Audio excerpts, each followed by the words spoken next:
오늘 저에게 주신 말씀은 전도서 1장 12절부터 18절까지의 말씀입니다. 전도서 1장 12절부터 18절까지의 말씀입니다. 같이 한 목소리로 말씀을 올려드리도록 하겠습니다. 나 전도자는 예루살렘에서 이스라엘 왕이 되어 마음을 다하며 지혜를 써서 하늘 아래에서 행하는 모든 일을 연구하여 살핀즉 이는 괴로운 것이니 하나님이 인생들에게 주사 수고하게 하신 것이라. 내가 해 아래에서 행하는 모든 일을 보았노라. 보라, 모두 다 헛되어 바람을 잡으려는 것이로다. 구부러진 것도 곧게 할 수 없고 모자란 것도 셀 수 없도다. 내가 내 마음속으로 말하여 이르기를 보라, 내가 크게 되고 지혜를 더 많이 얻었으므로 나보다 먼저 예루살렘에 있던 모든 사람보다 낫다 하였나니 내 마음이 지혜와 지식을 많이 만나 보았음이로다. 내가 다시 지혜를 알고자 하며 미친 것들과 미련한 것들을 알고자 하여 마음을 썼으나 이것도 바람을 잡으려는 것인 줄 깨달았도다. 지혜가 많으면 번뇌도 많으니 지식을 더하는 자는 근심을 더하느니라. 아멘. 네, 솔로몬은 이 세상의 모든 일들이 헛된 수고일뿐이라고 그렇게 이야기를 했습니다. 그리고 오늘 본문에서는 그 시대에, 아니 오늘날까지 이르러 가장 보편적인 가치 있는 것이라 생각되는 이 지혜에 대해서도 헛되다라고 그렇게 이야기를 하고 있습니다.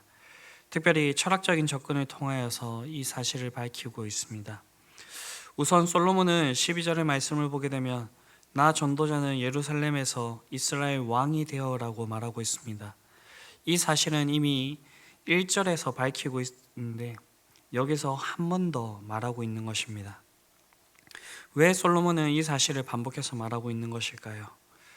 앞으로 자기가 하는 말이 더욱 권위 있는 말이 되게 하기 위함입니다.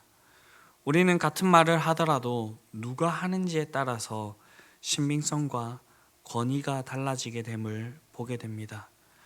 솔로몬은 자기가 하는 이 말에 권위를 주기 위해서 자기가 이스라엘 왕이라는 사실을 다시 한 번 더 밝히고 있는 것입니다. 이런 권위를 가지고 솔로몬이 하고 싶은 말이 무엇일까요? 그것은 모든 것이 헛되다라는 것입니다. 삶의 헛됨을 절실하게 느낀 솔로몬은 지혜로서 이 문제를 해결해 보려고 하였습니다. 13절을 보게 되면 마음을 다하여라고 그렇게 말씀하고 있습니다. 이 문제에 대해서 아주 진지했음을 보여주는 것이고, 이 문제를 탐구하고 연구하는 그 일에 그 솔로몬이 대충 하지 않았다라는 것을 보여주는 것입니다. 자신의 지혜를 써서 이 문제를 해결해 보고자 하였습니다. 우리는 이 성경을 통하여서 솔로몬의 지혜가 얼마나 대단했음을 알 수가 있습니다. 이 솔로몬의 지혜는 최고의 지혜였습니다. 솔로몬이 이 지혜를 써서 어떻게 했을까요? 해 아래에서 행하는 모든 일을 연구하여 살핀즉 해 아래에서 하는 모든 수고를 깊이 있게 공부를 하였습니다. 폭넓게 다각적으로 살펴보았습니다.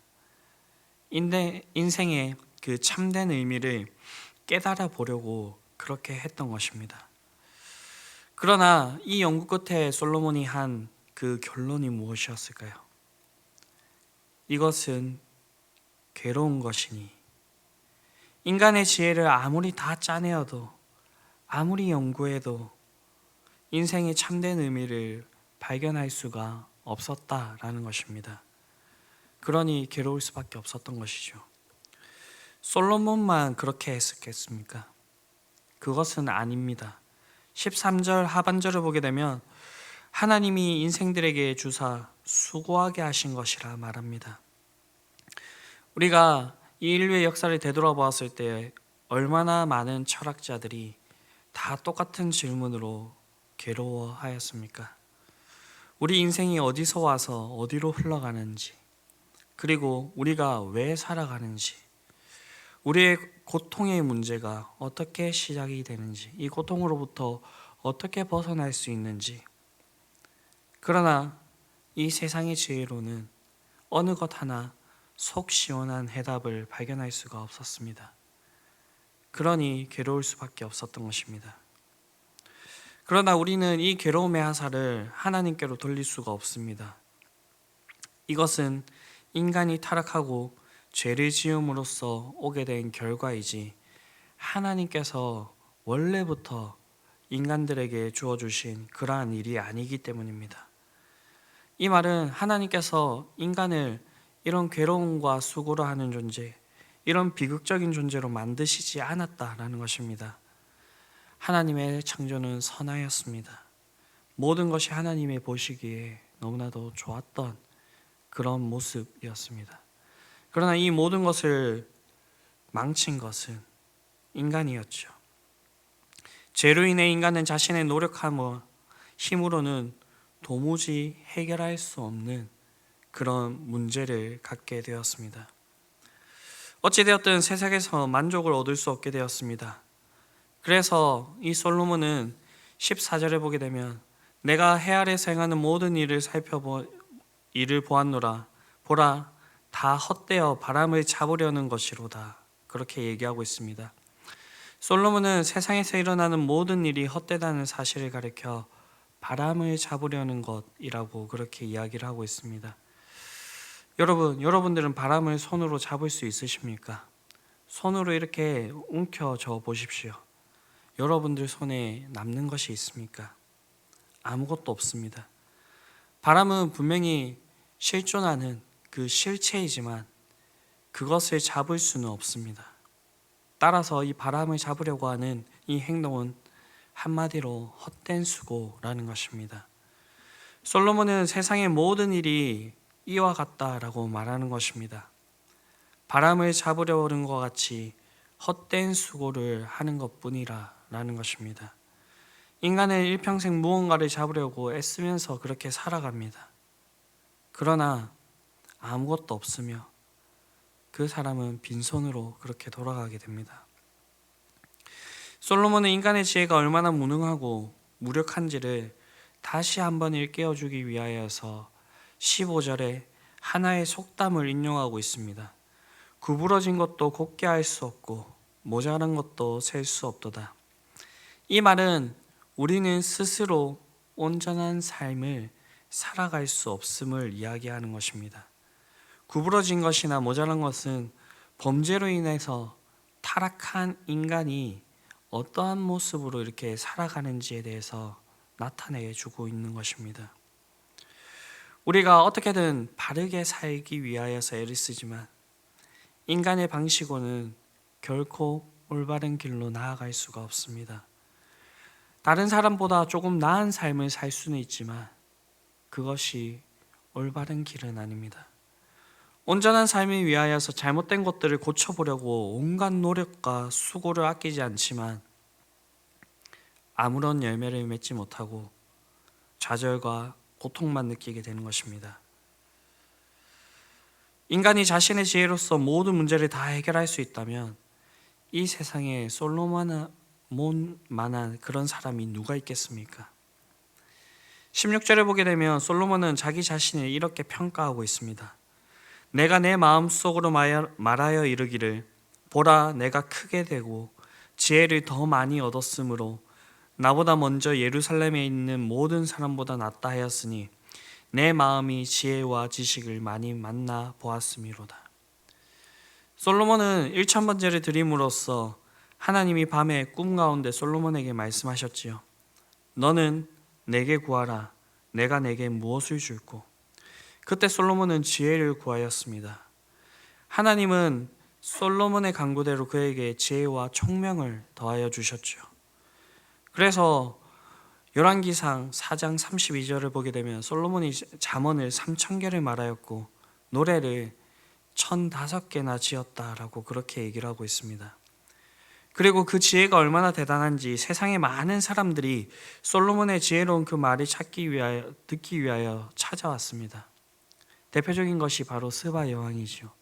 스바 여왕이 이 솔로몬에 대하고 나서 그 지혜와 그가 지은 그 왕궁을 보고 너무나 감탄하고 감격하고 그렇게 돌아갔다라고 하는 그 기사가 성경에 나오고 있습니다. 이 솔로몬은 이렇게 받은 이 지혜로만 만족한 것이 아니라 정말 많은 노력도 기울였습니다. 17절을 보게 되면 내가 다시 지혜를 알고자 하여, 솔로몬은 지혜에 대해서 깊이 연구했다는 말입니다. 그리고 이 지혜가 아닌 것들, 그것까지도 아주 다각도로 연구했음을 볼 수가 있습니다. 미친 것들과 미련한 것들을 알고자 하여 마음을 썼으나, 지혜의 반대가 되는 미친 것들, 미련한 것들, 어리석음에 대해서도 깊이 탐구하였습니다. 인생의 밝은 면, 어두운 면, 긍정적인 측면, 부정적인 측면, 그 모든 것들을 두루두루 깊이 조사하고 연구했다는 말입니다. 이 모든 것들이 인생의 의미를 깨닫기 위하여서 그렇게 연구를 했지만 그 결론이 무엇입니까? 이것도 바람을 잡으려는 것인 줄 깨달았도다 하였습니다. 그래서 이 솔로몬은요 18절에서 이렇게 결론을 내립니다. 지혜가 많으면 번뇌도 많으니 지식을 더하는 자는 근심을 더하느니라. 인간의 지혜가 많다고 해서, 지식이 더해진다고 해서 이 인생의 문제가 해결되는 것이 아니라는 것입니다. 오히려 번뇌가 많아지고 근심이 더해진다라는 것입니다. 결국 솔로몬이 말하려고 하는 것은 사람들이 인생의 문제를 해결할 수 있을 거라고 믿는 이 지혜조차도 사실은 근심과 슬픔만을 더해줄 뿐이라는 것입니다.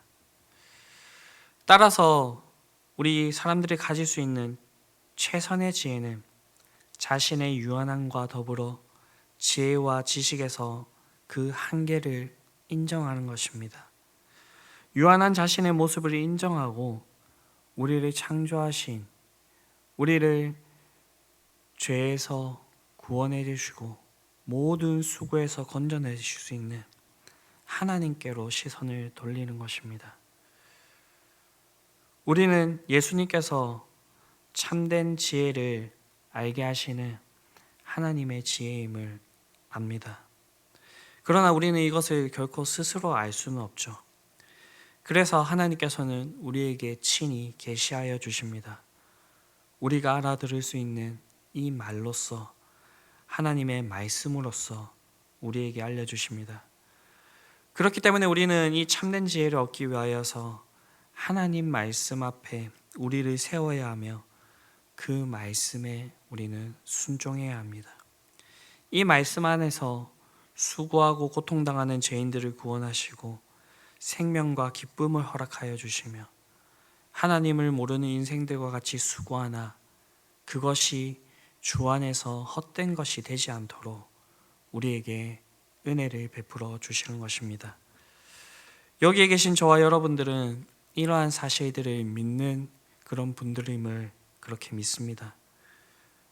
그렇기 때문에 우리는 주님의 말씀을 따라서 이 땅의 것, 해 아래 것들, 세상의 지혜를 구하면서 살아가는 것이 아니라 하나님의 지혜를 사모하며 하늘의 것들, 신령한 것들을 바라보면서 그렇게 살아가야 되는 것입니다. 그리고 이 사실들을 알지 못하는 자들에게 이 하나님의 지혜를 전하는 삶들을 살아가야 된다라는 것입니다. 이러한 모습들이 우리의 삶 가운데 풍성히 있을 수 있게 되기를 바랍니다. 그래서 우리가 하는 그 모든 수고가 헛된 것이 되는 것이 아니라 하나님께서 인정하시고 하나님께서 칭찬해 주실 수 있는 그러한 일들이 될 수 있게 되기를 간절히 바랍니다. 기도하시겠습니다. 사랑과 은혜가 풍성하신 아버지 하나님, 오늘 새벽을 깨울 힘을 주시고 하루의 시작을 주님 앞에 나와서 시작하게 하심을 감사드립니다. 우리가 세상의 지혜를 구하며 헛된 것들을 행하면서 헛되게 그렇게 살아가는 것이 아니라 하나님의 지혜를 구하며 그것을 붙잡고 하나님께서 우리에게 보여주시는 그 길을 따라서 살아가기를 원합니다. 하나님, 원래는 우리가 이것을 알 수 없는 존재였지만 하나님께서 우리를 너무나도 사랑하셔서 이것들을 우리에게 알려주시고 이 길을 온전히 나아갈 수 있도록 우리를 도와주심에 감사를 드립니다. 오늘의 삶 가운데서도 이런 하나님을 온전히 의지함으로 나아가기를 원하오니 주님께서 우리를 붙들어 주시고 함께하여 주시옵소서. 이 모든 말씀 우리를 구원하신 예수 그리스도의 이름으로 기도드립니다. 아멘.